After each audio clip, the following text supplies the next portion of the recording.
Well, and let's just first of all start with the basics. What is fluoride? Well, fluoride is a mineral, and it's a mineral that's been used for all sorts of things. We have fluoride in some of our foods, so things like seafood, grapes, uh, raisins, for example. All these things have fluoride, and we do consume a certain amount of fluoride in our natural diet. How it comes in with oral health is that a lot of toothpaste carry fluoride, and when you brush your teeth, you're adding fluoride because that helps stabilize some of your teeth. It prevents acid from kind of destroying your teeth and resulting in tooth decay. So it's become a important topic now with Secretary Kennedy because he's talking about fluoride and how that could potentially impact health and public health. And it actually appears naturally in some water supplies, right? It does appear in some water supplies, but there has been a move to add fluoride in certain water supplies. So, United States introduced fluoride in 1945, and then they started to recommend it. The United States Service recommended it in 1962 because they believe that fluoride can significantly reduce the risk of cavities and tooth decay, essentially, and it in low concentrations. So that's how it sort of started, and it's been in the public water supply for decades now. Obviously, for over 50, 70 years. Is there anything else that you can think of that we do that with, that we add something to the water supply to help us out with the various health issues? Not that I'm aware of. We certainly do it for certain foods, preservatives, and things like that. But in terms of water, you know, different water is different. They have certain minerals, certain chemicals in Mhm. them, but fluoride really does have certain health benefits when used appropriately. And why did the US and the other countries, because there are a number of other Mhm. countries around the world, why did they start adding it in the first place? Somebody came up with this idea, oh, this is actually useful. Let's just start putting it into the water supply. I'm sure nobody will be angry. Well, it's cost effective, Jeremy, because it'll prevent cavities, and we're talking about billions of dollars that can be saved from, dental procedures, visits to the dental office. According to the American Dental Association, fluoride reduces the risk of tooth decay and cavities by 25%. And that's true for both children and adults. It's not just a pediatric entity here. We're talking about even for people like myself and you, it really Mhm. has a profound effect when used appropriately and when used in certain concentrations in water. So it's only added to the water in a couple dozen countries around the world. Why have others decided they don't want it in there? Well, one is awareness. Not everyone truly understands the benefits of fluoride. And also, there is conflicting research to some extent when we consider, what fluoride would really do, what concentrations are optimal for fluoride. And because of that, and because of all the body of evidence and the studies that show different things, quite frankly, some countries have been reluctant to add fluoride in water. Now, you mentioned early on that in the right amounts, it's very helpful. If it's too much, it is a problem. And this is the study that RFK and others have been pointing to is it says, this can have negative effects on people, but the study looked at it at like twice the amount that you're supposed to have in the water supply. What can you tell us just as a nonpartisan expert on this about the potential negative effects of fluoride if it's too much? Yeah, and that's exactly what you said is exactly right, Jeremy. I mean, if you have certain studies, and I think what RFK is talking about, he looked at a study that was published by the National Toxicology Program, which showed that uh, if you have fluoride in certain amounts, so if it's more than 1.5 milligrams per liter, then that can result with moderate confidence of patients to have lower IQ levels, children to have lower IQ levels. So that's at 1.5 to 2 milligrams per liter. That's the amount of concentration of fluoride that is potentially problematic. So, with moderate confidence, not with great confidence, but with moderate confidence. We also know, and it's a fact, in science, that too much fluoride can cause other issues. So, for example, when concentrations are at about 2 milligrams per liter, it can result in something called dental fluorosis, which means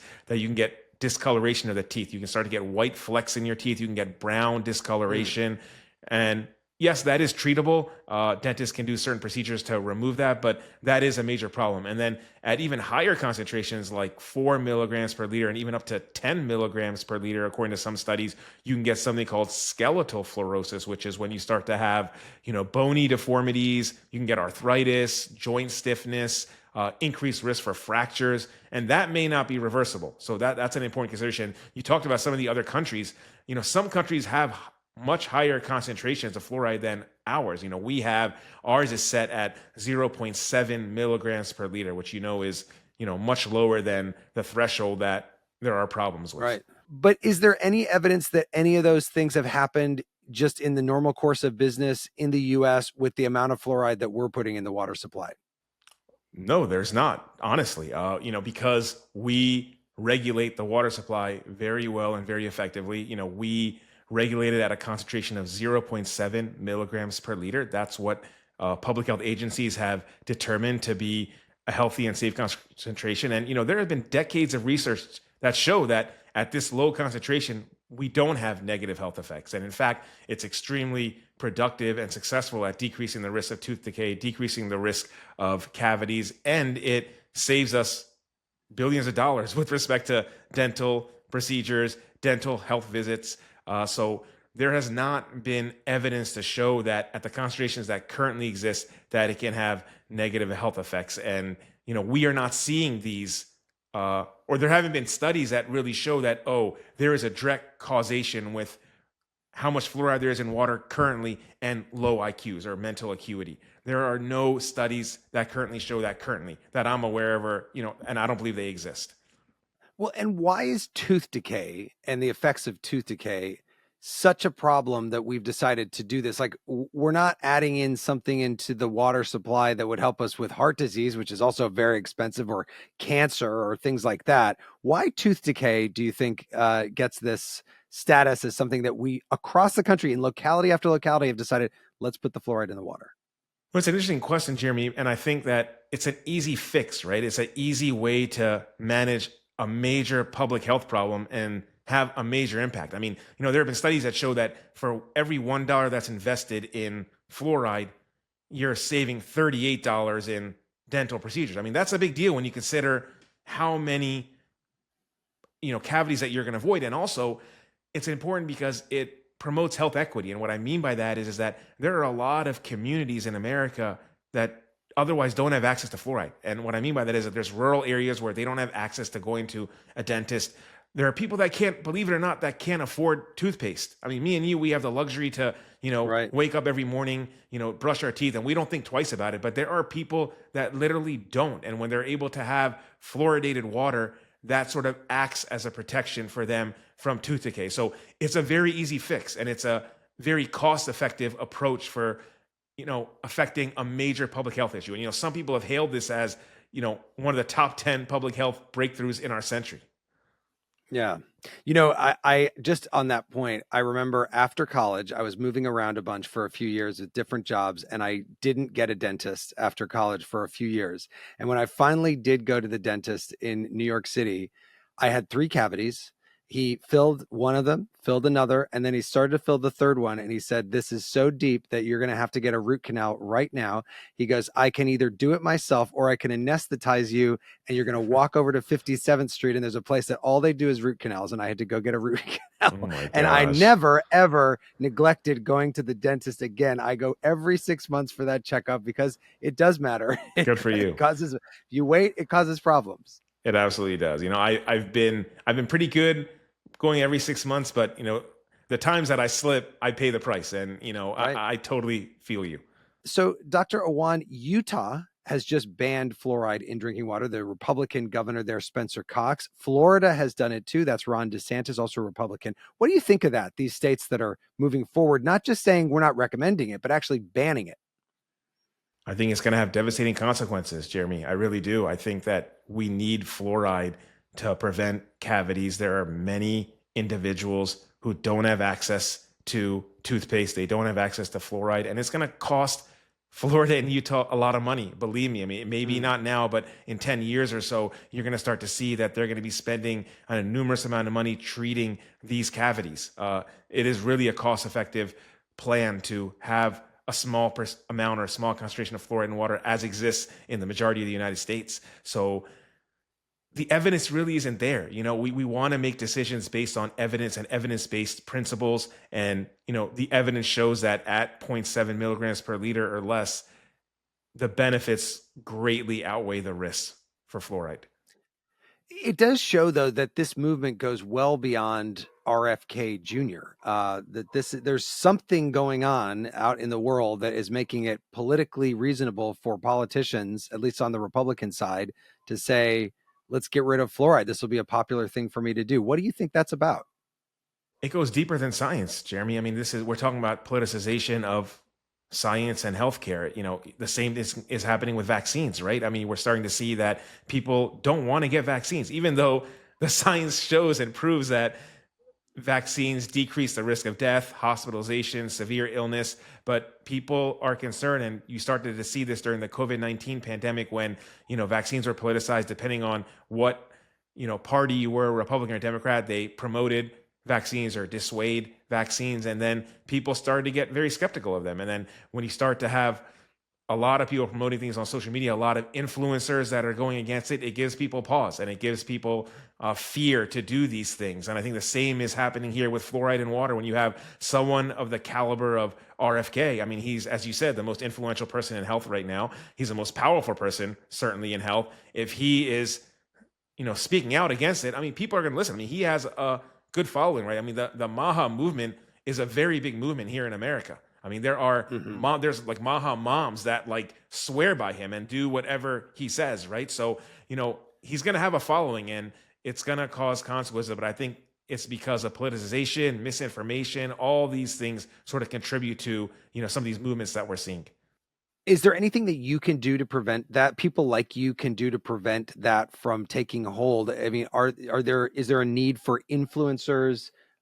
Is there a need for, young people who are out there talking about how great fluoride is on short YouTube clips and TikTok videos?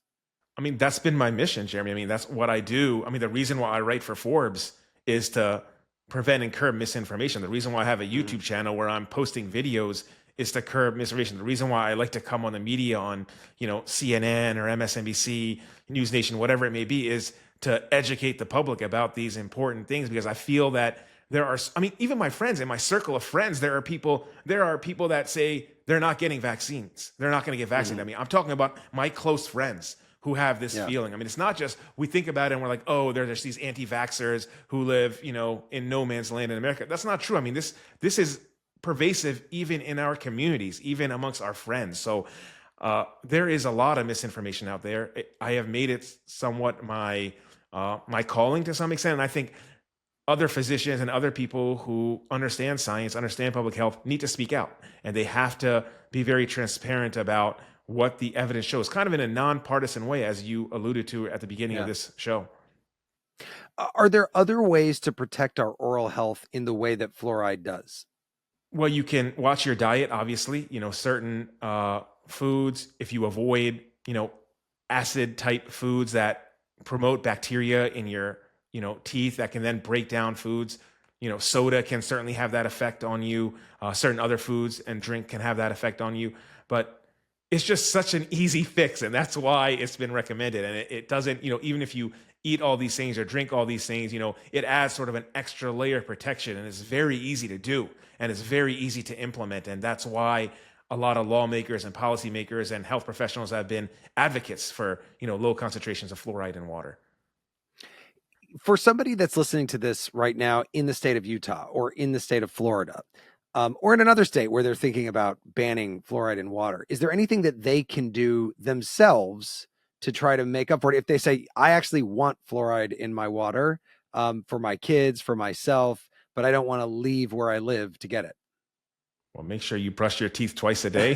That's the first thing that I would say, because toothpaste does have fluoride, and that can be sufficient potentially to decrease your risk of cavities. If you're flossing and you're maintaining good oral health and oral hygiene, I think all of those things will help mitigate the deleterious effects or the negative effects of not having fluoride, or to compensate for that. But though that's what you have to do, and to make sure that you visit your dentist, to get regular dental cleanings, every 6 months. I think those things will really help. But again, we're talking about access. I mean, people like myself and you have the luxury of going to a dentist every, 6 months. Not everyone does. And certainly not everyone in Utah and not everyone in Florida will be able to do that. Yeah. Uh, let's say hypothetically that a national ban on fluoride is next. Then what? What do you, how do you see that playing out in this country? Just a lot more money spent on oral care and health issues in the next 10 years? It will be devastating, Jeremy. It's going to be devastating if that happens. And quite frankly, I fear that that's where we're heading. Two states have already done it. RFK has been very, I mean, he tweeted that it was going to be the first thing that he did. I mean, remember in November when he was, when President Trump won and, RFK was being picked to be the secretary of the HHS, it was literally one of the first things that he tweeted, that he's going to take fluoride out of public water system. So I think this is part of his agenda. It's part of what he really wants to do and what he really wants to see happen. So I think we are heading that way, and we have to find creative solutions. We have to find ways to think outside the box, potentially to, decrease tooth decay that is going to invariably happen. We have to find creative and innovative ways to help underserved populations so that they're not feeling the brunt of this, because they will feel the brunt of this. I mean, this is going to be a problem of, low income individuals, minorities, people living in areas that have low access. It may not affect, me or you, but it's going to affect a lot of Americans that don't have the resources. So it's going to be a problem. So you mentioned vaccines, and obviously we're talking about fluoride. Is there something else that you're thinking about that could be next in this country that's something that we've just sort of taken for granted for all these years and decades, that now the Trump administration may come after and could have really big effects for Americans when it comes to health? Not that I'm aware of. I think his focus has really been on, listen, I mean, some of the things that he's doing is great. I'm not here to take sides, one way or the other. I think RFK and his stance on, food additives and, food coloration, I think that's absolutely wonderful that he's going after that. And, he's trying to make our foods a little bit more healthy. And that's great. That's based off of evidence. There are clear studies that show that they have negative effects. But, a lot of his focus has really been on vaccines and fluoride. And especially the vaccine part. We're talking about fluoride in this episode, but the vaccine part can have way more detrimental effects on health. We're talking about disease outbreaks. We're talking about, things like measles and whooping cough that are already rising, that are going to get worse, when people don't have access to vaccines. So I don't know what's next. Fluoride came out of the blue.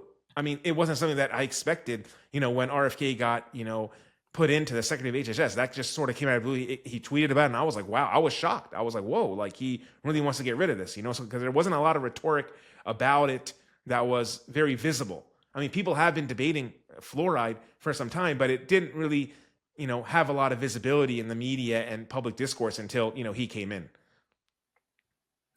That is Dr. Omer Awan, who's a senior contributor for Forbes and a practicing radiologist physician in Baltimore. Dr. Awan, thank you so much for joining us. My pleasure. Thanks for having me, Jeremy.